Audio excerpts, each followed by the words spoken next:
ఒక బకెట్ దొంగలించడం వల్ల 2 సిటీస్ మధ్య యుద్ధం జరిగిందంటే మీరు నమ్ముతారా? అవును, మీరు విన్నది నిజమే. అదేంటో ఈ వీడియోలో మనం తెలుసుకుందాం.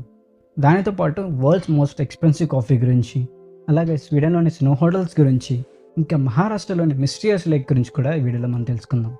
వీటితో పాటుగా వారానికి 3 సార్ల కంటే ఎక్కువ నాన్ వెజ్ తినడం వల్ల ఏం జరుగుతుందో కూడా తెలుసుకుందాం. సో వీడియోని ఎక్కడ స్కిప్ చేయకుండా చూడండి. Hello and welcome. నా పేరు జయంత్. మీరు చూస్తున్నారు ఏజే ఫ్యాక్టోపీడియా. జెల్లీ ఫిష్ అనగానే మనలో చాలామంది దాని బాడీ జెల్లీ టైప్ సబ్స్టాన్స్ తయారై ఉంటుంది అనుకుంటారు.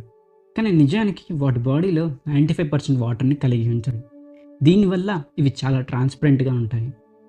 ఇవి ఎంత పురాతనమైనవి అంటే డైనోసార్ల కంటే కూడా 430 మిలియన్ సంవత్సరాల ముందు నుంచే ఇవి ఉండేవంట.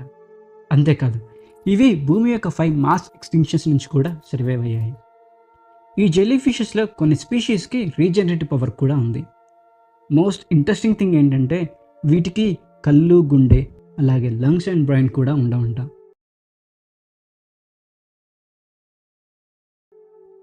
నార్మల్గా ఏదైనా డెలివరీ పంపాలంటే ప్రొడక్ట్ ప్రొటెక్షన్ కోసం మనం bubble వ్రాప్ని వాడుతుంటాం.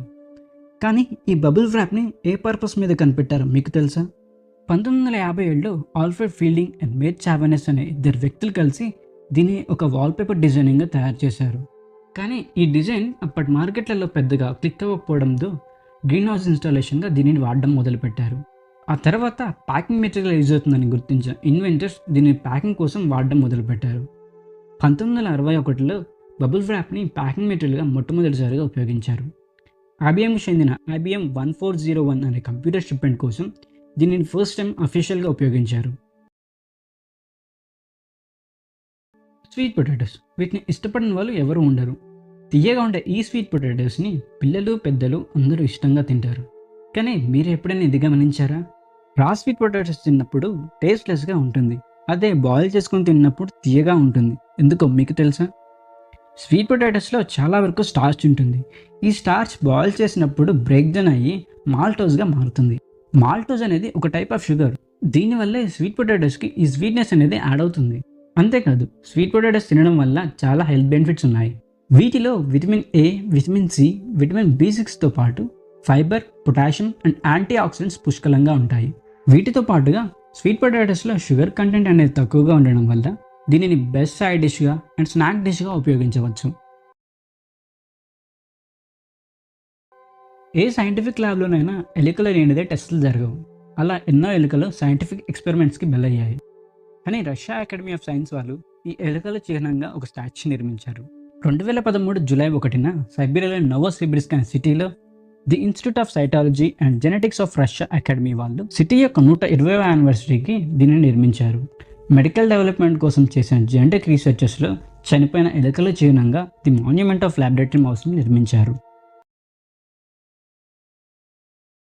World's most expensive coffee అనగానే మనలో చాలామంది కాఫీ లువాక్ అంటారు. కానీ నిజానికి వరల్డ్స్ మోస్ట్ ఎక్స్పెన్సివ్ కాఫీ వచ్చేసి బ్లాక్ ఐవోరీ. దీనిని థాయిలాండ్ అండ్ మాల్దీవ్ దేశాలు ఎక్కువగా ప్రొడ్యూస్ చేశాయి. దీని తయారీకి థాయ్ అరబికా కాఫీ చెర్రీస్ని ఏనుగులకి తినిపిస్తారు. అవి డైజెషన్ ప్రాసెస్లో చెర్రీస్ యొక్క ప్లఫీని మాత్రమే డైజెస్ట్ చేసుకొని బీన్స్ని బాడీ వేస్ట్గా బయటికి పంపిస్తాయి. ఈ ప్రాసెస్లో కాఫీ బీన్స్ న్యాచురల్గా ఫెర్మెంటేషన్ అవుతాయి. బాడీ వేస్ట్గా బయటికి వచ్చిన బీన్స్ని కలెక్ట్ చేసి వాటిని ప్రాసెస్ చేసి కాఫీని తయారు చేస్తారు. ఇలా చేయడం వల్ల కాఫీ బీన్స్ యొక్క చేదుదనం తగ్గి red berry flavour and chocolate flavour బీన్స్కే వస్తాయి. మార్కెట్లో ఈ బీన్స్ యొక్క ప్రైస్ పర్ కేజీ $3,000 ఉంటుంది. అదే కాఫీ లువాక్ అయితే పర్ కేజీ $600 మాత్రమే ఉంటుంది. మహారాష్ట్రలోనే బుల్దానా డిస్టిక్లో ఒక మిస్టీరియస్ లేక్ ఉంది. అదే ది లేక్ లోనార్. ఈ లేక్ 52,000 సంవత్సరాల క్రితం గంటకు 9,000 కిలోమీటర్ల వేగంతో 2 మిలియన్ టన్నుల బరువు ఉన్న ఒక మెటరాయిడ్ ఢీకొనడం వల్ల ఏర్పడింది. 150 మీటర్ల డెప్త్తో 1.8 కిలోమీటర్ల డయామీటర్ కలిగి ఉన్న ఈ lake hyper velocity of impact వల్ల భూమి మీద ఫామ్ అయిన ఏకైక లేక్. ఈ లేక్లోని వాటర్ యొక్క pH వాల్యూ 11. అందుకే ఈ వాటర్ ఆల్కలైన్. కానీ లేక్ బయట ఉండే వాటర్ మాత్రం న్యూట్రల్గా ఉంటూ pH లెవెల్ 7ని మెయింటైన్ చేస్తున్నాయి. అంతేకాదు, ఈ లేక్లోని నీరు సీజన్ని బట్టి గ్రీన్ కలర్ నుంచి పింక్ కలర్లోకి, పింక్ కలర్ నుంచి గ్రీన్ కలర్లోకి మారుతుంటాయి. కొన్నిసార్లు ఈ లేక్లోని సాలినిటీ పెరగడం వల్ల సాల్ట్ లవింగ్ బ్యాక్టీరియా అయిన హాలో ఆర్కియా అనే బ్యాక్టీరియా గ్రో అయ్యి లేక్లోని వాటర్ని పింక్ కలర్లోకి మారుస్తాయి. అలాగే డునాలియలా సాలినా అనే ఆల్గే వాటర్లోని సాల్ట్ కంటెంట్ నుంచి ప్రొటెక్ట్ చేసుకోవడానికి పింక్ కెరటనాయిడ్ అనే పిగ్మెంట్ని ప్రొడ్యూస్ చేశాయి. దీనివల్ల కూడా లేక్లోని వాటర్ పింక్ కలర్లోకి మారుతుంటాయి. హోటల్స్ అంటేనే పెద్ద పెద్ద buildings, premium furniture, luxurious life style. కానీ స్వీడన్లో ఉన్న ఐస్ హోటల్స్ గురించి మీకు తెలుసా? నార్త్ స్వీడన్లోని జుకస్ జార్వి అనే విలేజ్లో ఈ ఐస్ హోటల్ ఉంది. ఇది 365 డేస్ ఓపెన్లోనే ఉంటుంది. ఈ ఐస్ హోటల్స్ని ప్రతి సంవత్సరం కొన్ని వందల మంది టూరిస్టులు విజిట్ చేశారు. స్పెషల్గా వింటర్ సీజన్లో, అంటే మిడ్ డిసెంబర్ నుంచి ఏప్రిల్ వరకు ఈ ఐస్ హోటల్స్తో పాటు మరికొన్ని ఐస్ హోటల్స్ని టెంపరీగా నిర్మిస్తారు. వీటి తయారీ కోసం స్నోని అండ్ ఐస్ బ్లాక్స్ని ఉపయోగిస్తారు. ఐస్ బ్లాక్స్ని మాత్రం థ్రోన్ రివర్లోని నీరు ఉపరితలం నుంచి 80 సెంటీమీటర్ల గడ్డ కట్టినప్పుడు మాత్రమే ఐస్ని తీసి బ్లాక్స్గా తయారు చేస్తారు.